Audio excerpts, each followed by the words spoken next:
ಓಂ ಶ್ರೀ ಗುರುಭ್ಯೋ ನಮಃ. ಎಲ್ಲರಿಗೂ ನಮಸ್ಕಾರ.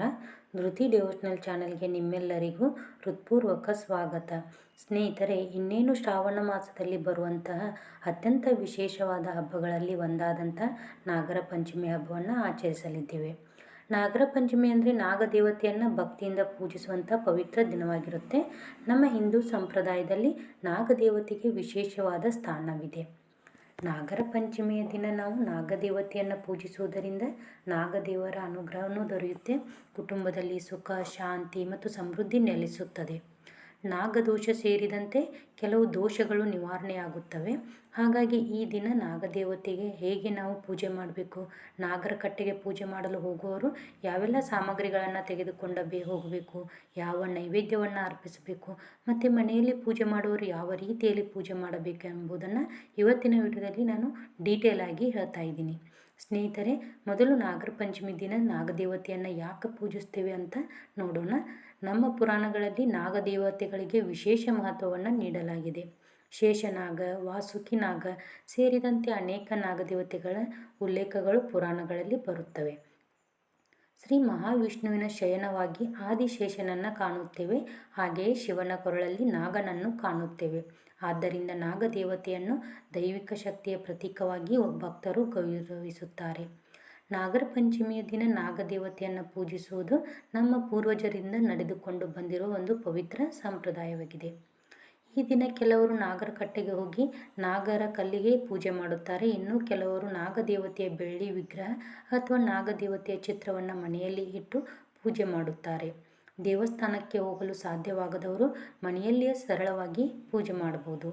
ಮುಖ್ಯವಾಗಿ ನಮ್ಮ ಮನಸ್ಸಿನಲ್ಲಿ ಭಕ್ತಿ ಮತ್ತು ಶ್ರದ್ಧೆ ಇರಬೇಕು. ಪೂಜೆ ಮಾಡುವಾಗ ಸಾಧ್ಯವಾದಷ್ಟು ಶುದ್ಧತೆ ಮತ್ತು ನಮ್ಮ ಮನೆಯ ಸಂಪ್ರದಾಯವನ್ನು ಪಾಲಿಸುವುದು ಒಳ್ಳೆಯದು.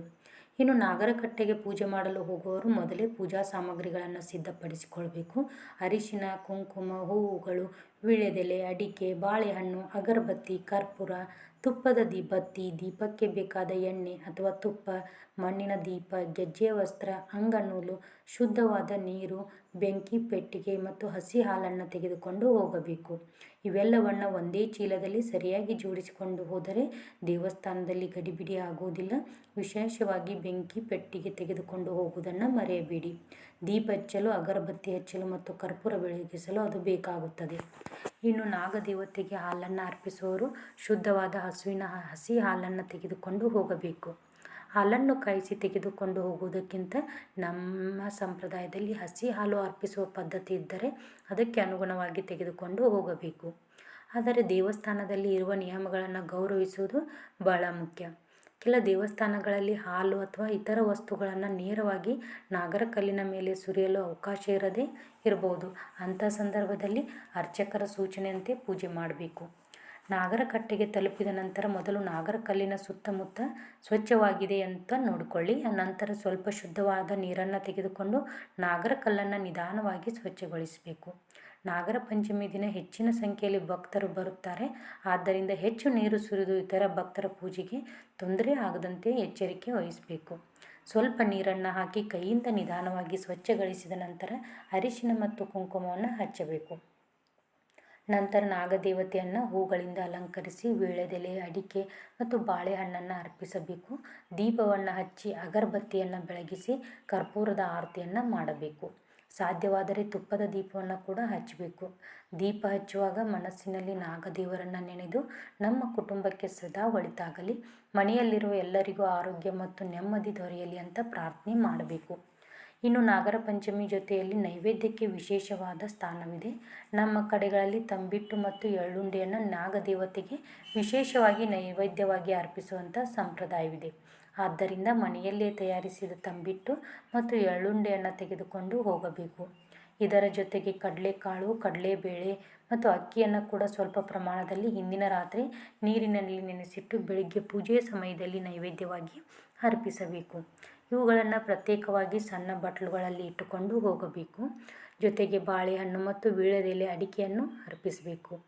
ನೈವೇದ್ಯ ಅರ್ಪಿಸುವಾಗ ಆತುರ ಪಡದೆ ದೇವರ ಮುಂದೆ ನೈವೇದ್ಯವನ್ನು ಇಟ್ಟು ಸ್ವಲ್ಪ ಸಮಯ ಭಕ್ತಿಯಿಂದ ಪ್ರಾರ್ಥನೆ ಮಾಡಬೇಕು. ನಾಗದೇವರೇ ನಮ್ಮ ಕುಟುಂಬವನ್ನು ಕಾಪಾಡಿ ನಮ್ಮ ಮನೆಯಲ್ಲಿ ಆರೋಗ್ಯ, ಶಾಂತಿ, ಸಂತೋಷ ಮತ್ತು ಸಮೃದ್ಧಿ ನೆಲೆಸುವಂತೆ ಅನುಗ್ರಹಿಸಿ ಎಂದು ಮನಸ್ಸಿನಲ್ಲಿ ಪ್ರಾರ್ಥನೆ ಮಾಡಿಕೊಳ್ಳಬೇಕು. ಯಾವುದೇ ದೇವರ ಪೂಜೆಯಲ್ಲೂ ನಮ್ಮ ಮನಸ್ಸಿನ ಭಕ್ತಿ ಮತ್ತು ಶ್ರದ್ಧೆ ಬಹಳ ಮುಖ್ಯವಾಗಿರುತ್ತದೆ. ಇನ್ನು ಅಂಗನೂಲು ಮತ್ತು ಗೆಜ್ಜೆ ವಸ್ತ್ರವನ್ನು ಅರ್ಪಿಸುವ ಸಂಪ್ರದಾಯದ ಬಗ್ಗೆ ನೋಡೋಣ. ಅಂಗನೂಲನ್ನು ತೆಗೆದುಕೊಂಡು ಹೋಗುವವರು ಅದನ್ನು ನಾಗರಕಲ್ಲಿಗೆ 3 ಸುತ್ತು ಸುತ್ತಿ ಅರ್ಪಿಸಬೇಕು. ಕೆಲವರು 3 ಎಳೆಯ ದಾರವನ್ನು ನಾಗದೇವತೆಗೆ ಅರ್ಪಿಸುವ ಪದ್ಧತಿಯೂ ಇರುತ್ತದೆ. ಗೆಜ್ಜೆ ವಸ್ತ್ರವನ್ನು ಭಕ್ತಿಯಿಂದ ಅರ್ಪಿಸಬೇಕು. ಆದರೆ ಸ್ನೇಹಿತರೆ, ಈ ಆಚರಣೆಗಳು ಪ್ರದೇಶದಿಂದ ಪ್ರದೇಶಕ್ಕೆ ಮತ್ತು ಕುಟುಂಬದ ಸಂಪ್ರದಾಯದಿಂದ ಸಂಪ್ರದಾಯಕ್ಕೆ ಬದಲಾಗಿರುತ್ತದೆ. ಆದ್ದರಿಂದ ನಿಮ್ಮ ಮನೆಯ ಹಿರಿಯರು ಹೇಳಿಕೊಟ್ಟಿರುವ ಪದ್ಧತಿ ಅಥವಾ ದೇವಸ್ಥಾನದ ಸಂಪ್ರದಾಯಕ್ಕೆ ಅನುಗುಣವಾಗಿ ಮಾಡುವುದು ಉತ್ತಮ. ನಂತರ ನಾಗದೇವರ ಮಂತ್ರವನ್ನು ಪಠಿಸಬೇಕು. ಮಂತ್ರಗಳು ಗೊತ್ತಿಲ್ಲದವರು ಸರಳವಾಗಿ ಓಂ ನಾಗದೇವಾಯ ನಮಃ ಅಂತ ಭಕ್ತಿಯಿಂದ ಜಪಿಸಬೇಕು.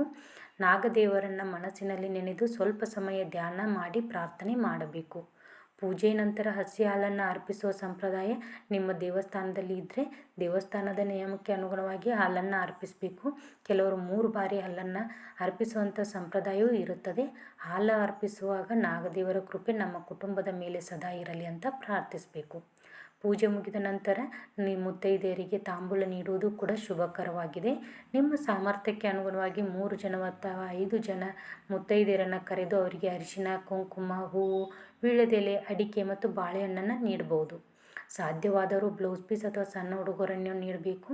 ಆದರೆ ಇದನ್ನು ಕಡ್ಡಾಯವೆಂತ ಹೇಳೋಕ್ಕಾಗೋದಿಲ್ಲ. ನಿಮ್ಮ ಭಕ್ತಿಗೆ ತಕ್ಕಂತೆ ಭಕ್ತಿಯಿಂದ ಪೂಜೆ ಮಾಡುವುದು ಮುಖ್ಯ. ಇನ್ನು ಪೂಜೆಗೆ ಅರ್ಪಿಸಿದ ನೈವೇದ್ಯವನ್ನು ಪೂಜೆಯ ನಂತರ ಪ್ರಸಾದವಾಗಿ ಸ್ವೀಕರಿಸಬೇಕು. ಮನೆಯವರಿಗೂ ಹಂಚಬೇಕು. ದೇವರಿಗೆ ಅರ್ಪಿಸಿದ ಪ್ರಸಾದವನ್ನು ಗೌರವದಿಂದ ಸ್ವೀಕರಿಸುವುದು ಒಳ್ಳೆಯದು. ಸ್ನೇಹಿತರೆ, ಎಲ್ಲರಿಗೂ ದೇವಸ್ಥಾನಕ್ಕೆ ಹೋಗಿ ನಾಗಕಟ್ಟೆಯಲ್ಲಿ ಪೂಜೆ ಮಾಡಲು ಸಾಧ್ಯವಾಗುವುದಿಲ್ಲ. ಅಂಥವರು ಮನೆಯಲ್ಲೇ ಸರಳವಾಗಿ ನಾಗದೇವತೆಯನ್ನು ಪೂಜಿಸಬೇಕು. ಮನೆಯಲ್ಲಿ ಬೆಳ್ಳಿ ನಾಗದೇವತೆಯ ವಿಗ್ರಹ ಅಥವಾ ಬೇರೆ ನಾಗದೇವತೆಯ ವಿಗ್ರಹವಿದ್ದರೂ ಅದನ್ನು ಸ್ವಚ್ಛಗೊಳಿಸಿ ಪೂಜಾ ಸ್ಥಳದಲ್ಲಿ ಇಡಬೇಕು. ಶುದ್ಧವಾದ ನೀರಿನಿಂದ ಅಭಿಷೇಕ ಮಾಡಿ ನಿಮ್ಮ ಸಂಪ್ರದಾಯದಲ್ಲಿ ಇದ್ದರೆ ಹಾಲನ್ನು ಅರ್ಪಿಸಬೇಕು. ನಂತರ ಅರಿಶಿನ, ಕುಂಕುಮ ಮತ್ತು ಹೂಗಳನ್ನು ಅರ್ಪಿಸಿ ದೀಪ ಹಚ್ಚಿ ಅಗರಬತ್ತಿ ಮತ್ತು ಕರ್ಪೂರದ ಆರತಿ ಮಾಡಬೇಕು. ನಾಗದೇವತೆಯ ವಿಗ್ರಹ ಮನೆಯಲ್ಲಿ ಇಲ್ಲದಿದ್ದರೆ ಚಿಂತಿಸಬೇಕಾಗಿಲ್ಲ. ಅಕ್ಕಿ ಹಿಟ್ಟು ಅಥವಾ ಅರಿಶಿಣದಿಂದ ನಾಗದೇವತೆಯ ಸರಳ ರಂಗೋಲಿಯನ್ನು ಬಿಡಿಸಿ ಅದರ ಮುಂದೆ ದೀಪ ಹಚ್ಚಿ ಪೂಜೆ ಮಾಡಬಹುದು. ನಂತರ ಹೂವು, ಅರಿಶಿನ, ಕುಂಕುಮ ಮತ್ತು ನೈವೇದ್ಯವನ್ನು ಅರ್ಪಿಸಬೇಕು. ತಂಬಿಟ್ಟು, ಎಳ್ಳುಂಡೆ, ನೆನೆಸಿದ ಕಡಲೆಕಾಳು, ಕಡಲೆಬೇಳೆ, ಅಕ್ಕಿ ಮತ್ತು ಬಾಳೆಹಣ್ಣನ್ನು ನೈವೇದ್ಯವಾಗಿ ಇಡಬಹುದು. ಇನ್ನು ಒಂದು ಮುಖ್ಯವಾದ ವಿಷಯ ಸ್ನೇಹಿತರೆ, ನಾಗರ ಪಂಚಮಿ ದಿನ ನಾಗದೇವತೆಯನ್ನು ಪೂಜಿಸುವಾಗ ಹಾವುಗಳಿಗೆ ಯಾವುದೇ ರೀತಿಯಾದಂಥ ತೊಂದರೆ ಕೊಡಬಾರ್ದು. ಹಾವುಗಳಿಗೆ ಹಾಲು ಕುಡಿಸುವುದನ್ನು ಕಡ್ಡಾಯ ಆಚರಣೆ ಅಂತ ಏನು ಮಾಡೋದು ಬೇಕಾಗಿಲ್ಲ. ದೇವಸ್ಥಾನದಲ್ಲಿ ಅಥವಾ ನಾಗರಕಟ್ಟೆಯಲ್ಲಿ ಅಲ್ಲಿನ ಅರ್ಚಕರು ಮತ್ತು ದೇವಸ್ಥಾನದ ನಿಯಮಗಳನ್ನು ಪಾಲಿಸುವುದು ಮುಖ್ಯವಾಗಿರುತ್ತೆ. ಪೂಜೆಯ ಹೆಸರಿನಲ್ಲಿ ಯಾವುದೇ ಜೀವಿಗೆ ಹಾನಿಯಾಗದಂತೆ ನೋಡಿಕೊಳ್ಳಬೇಕು. ನಾಗರ ಪಂಚಮಿಯ ನಿಜವಾದ ಸಂದೇಶವೇ ಪ್ರಕೃತಿ ಮತ್ತು ಜೀವಿಗಳನ್ನು ಗೌರವಿಸುವುದು. ಹಾಗೆ ನಾಗರಕಟ್ಟೆಗೆ ಪೂಜೆ ಮಾಡಲು ಹೋಗುವಾಗ ಪ್ಲಾಸ್ಟಿಕ್ ಅಥವಾ ತ್ಯಾಜ್ಯವನ್ನು ಅಲ್ಲಿ ಬಿಟ್ಟು ಬರಬಾರ್ದು. ಪೂಜೆಯ ನಂತರ ಹೂವು, ಪ್ಲಾಸ್ಟಿಕ್ ಕವರ್ ಅಥವಾ ಇತರ ವಸ್ತುಗಳನ್ನು ಎಲ್ಲೆಂದರಲ್ಲಿ ಹಾಕದೆ ದೇವಸ್ಥಾನದ ಸ್ವಚ್ಛತೆಯನ್ನು ಕಾಪಾಡಬೇಕು. ನಾವು ದೇವರನ್ನು ಪೂಜಿಸುವುದರ ಜೊತೆಗೆ ದೇವರ ಸೃಷ್ಟಿಯಾದ ಪ್ರಕೃತಿಯನ್ನು ಕೂಡ ಗೌರವಿಸಬೇಕು. ನಾಗರ ಪಂಚಮಿ ದಿನ ನಾಗದೇವತೆಯನ್ನು ಪೂಜಿಸುವಾಗ ಕುಟುಂಬದ ಎಲ್ಲರ ಒಳಿತಿಗಾಗಿ ಪ್ರಾರ್ಥನೆ ಮಾಡಿಕೊಳ್ಳಿ. ಮಕ್ಕಳ ವಿದ್ಯಾಭ್ಯಾಸ, ಮನೆಯವರ ಆರೋಗ್ಯ, ಕುಟುಂಬದಲ್ಲಿ ನೆಮ್ಮದಿ, ಸಂತೋಷ ಮತ್ತು ಸಮೃದ್ಧಿಗಾಗಿ ದೇವರಲ್ಲಿ ಬೇಡಿಕೊಳ್ಳಬೇಕು. ನಮ್ಮ ಮನಸ್ಸಿನಲ್ಲಿರೋ ಭಯ, ಚಿಂತೆ ಮತ್ತು ದುಃಖಗಳನ್ನು ದೇವರ ಪಾದದಲ್ಲಿ ಇಟ್ಟು ಒಳ್ಳೆಯ ದಿನಗಳು ಬರಲಿ ಅಂತ ಭಕ್ತಿಯಿಂದ ಪ್ರಾರ್ಥಿಸಬೇಕು. ಒಟ್ಟಿನಲ್ಲಿ ಹೇಳುವುದಾದರೆ ನಾಗರ ಪಂಚಮಿ ದಿನ ನಾಗರಕಟ್ಟೆಗೆ ಹೋಗುವವರು ಅರಿಶಿನ, ಕುಂಕುಮ, ಹೂವು, ವೀಳ್ಯದೆಲೆ, ಅಡಿಕೆ, ಬಾಳೆಹಣ್ಣು, ದೀಪದ ಸಾಮಗ್ರಿಗಳು, ಅಗರಬತ್ತಿ, ಕರ್ಪೂರ, ಅಂಗನೂಲು, ಗೆಜ್ಜೆ ವಸ್ತ್ರ, ಶುದ್ಧ ನೀರು ಮತ್ತು ಹಾಲನ್ನು ತೆಗೆದುಕೊಂಡು ಹೋಗಬೇಕು. ನಾಗರಕಲ್ಲನ್ನು ಸ್ವಲ್ಪ ನೀರಿನಿಂದ ಸ್ವಚ್ಛಗೊಳಿಸಿ ಅರಿಶಿನ, ಕುಂಕುಮ ಅರ್ಪಿಸಿ ಹೂವಿನಿಂದ ಅಲಂಕರಿಸಿ ದೀಪ ಹಚ್ಚಿ ನೈವೇದ್ಯ ಅರ್ಪಿಸಿ ಮಂತ್ರ ಜಪಿಸಬೇಕು. ಭಕ್ತಿಯಿಂದ ಪ್ರಾರ್ಥನೆ ಮಾಡಬೇಕು. ತಂಬಿಟ್ಟು, ಎಳ್ಳುಂಡೆ, ನೆನೆಸಿದ ಕಡಲೆಕಾಳು, ಕಡಲೆಬೇಳೆ ಮತ್ತು ಅಕ್ಕಿಯನ್ನು ನೈವೇದ್ಯವಾಗಿ ಅರ್ಪಿಸಬೇಕು. ಪೂಜೆ ನಂತರ ತಾಂಬೂಲವನ್ನು ಮುತ್ತೈದೆಯರಿಗೆ ನೀಡಬೇಕು. ದೇವಸ್ಥಾನಕ್ಕೆ ಹೋಗಲು ಸಾಧ್ಯವಾಗದವರು ಮನೆಯಲ್ಲಿ ನಾಗದೇವತೆಯ ವಿಗ್ರಹ ಅಥವಾ ನಾಗದೇವತೆಯ ರಂಗೋಲಿಯನ್ನು ಇಟ್ಟು ಸರಳವಾಗಿ ಪೂಜೆ ಮಾಡಬಹುದು. ಪೂಜೆಯಲ್ಲಿ ದೊಡ್ಡ ದೊಡ್ಡ ಖರ್ಚು ಮಾಡುವುದಕ್ಕಿಂತ ಮನಸ್ಸಿನಲ್ಲಿ ಭಕ್ತಿ, ಶ್ರದ್ಧೆ ಮತ್ತು ನಂಬಿಕೆ ಇರುವುದು ಮುಖ್ಯ. ದೇವರಿಗೆ ನಾವು ಅರ್ಪಿಸುವ ವಸ್ತುವಿಗಿಂತ ಯಾವ ಮನಸ್ಸಿನಿಂದ ಅರ್ಪಿಸುತ್ತೇವೆ ಅನ್ನೋದು ಮುಖ್ಯ.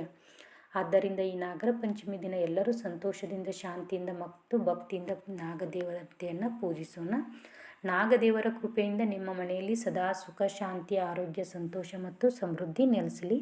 ನಿಮ್ಮ ಕುಟುಂಬದ ಎಲ್ಲರಿಗೂ ನಾಗದೇವರ ಆಶೀರ್ವಾದ ದೊರೆಯಲಿ. ನಿಮ್ಮ ಮನಸ್ಸಿನಲ್ಲಿರುವ ಒಳ್ಳೆಯ ಸಂಕಲ್ಪಗಳು ಈಡೇರಲಿ ಎಂದು ನಾಗದೇವರಲ್ಲಿ ಭಕ್ತಿಯಿಂದ ಪ್ರಾರ್ಥಿಸೋಣ. ಇವತ್ತಿನ ಈ ವಿಡಿಯೋ ನಿಮಗೆ ಇಷ್ಟವಾಗಿದ್ದರೆ ತಪ್ಪದೆ ವಿಡಿಯೋವನ್ನು ಲೈಕ್ ಮಾಡಿ, ನಿಮ್ಮ ಕುಟುಂಬದವರು ಮತ್ತು ಸ್ನೇಹಿತರೊಂದಿಗೆ ಈ ಮಾಹಿತಿಯನ್ನು ಶೇರ್ ಮಾಡಿ. ಇಂತಹ ಇನ್ನಷ್ಟು ಭಕ್ತಿಯುತ, ಧಾರ್ಮಿಕ ಮತ್ತು ಉಪಯುಕ್ತ ಮಾಹಿತಿಗಾಗಿ ಧೃತಿ ಡಿವೋಷನಲ್ ಚಾನಲನ್ನು ಸಬ್ಸ್ಕ್ರೈಬ್ ಮಾಡಿಕೊಂಡು ಬೆಲ್ ಐಕಾನ್ ಒತ್ತಿ. ನಾಗರ ಪಂಚಮಿ ಹಬ್ಬದ ಶುಭ ಸಂದರ್ಭದಲ್ಲಿ ನಾಗದೇವರ ಕೃಪೆ ನಿಮ್ಮೆಲ್ಲರ ಮೇಲೂ ಸದಾ ಇರಲಿ. ನಿಮ್ಮ ಕುಟುಂಬದಲ್ಲಿ ಸುಖ, ಶಾಂತಿ, ಆರೋಗ್ಯ ಮತ್ತು ಐಶ್ವರ್ಯ ನೆಲೆಸಲಿ. ಓಂ ನಾಗದೇವಾಯ ನಮಃ. ಸರ್ವೇ ಜನ ಸುಖಿನೋ ಭವಂತು. ಮತ್ತೆ ಮುಂದಿನ ವಿಡಿಯೋದಲ್ಲಿ ಸಿಗ್ತೀನಿ. ಎಲ್ಲರಿಗೂ ನಮಸ್ಕಾರ.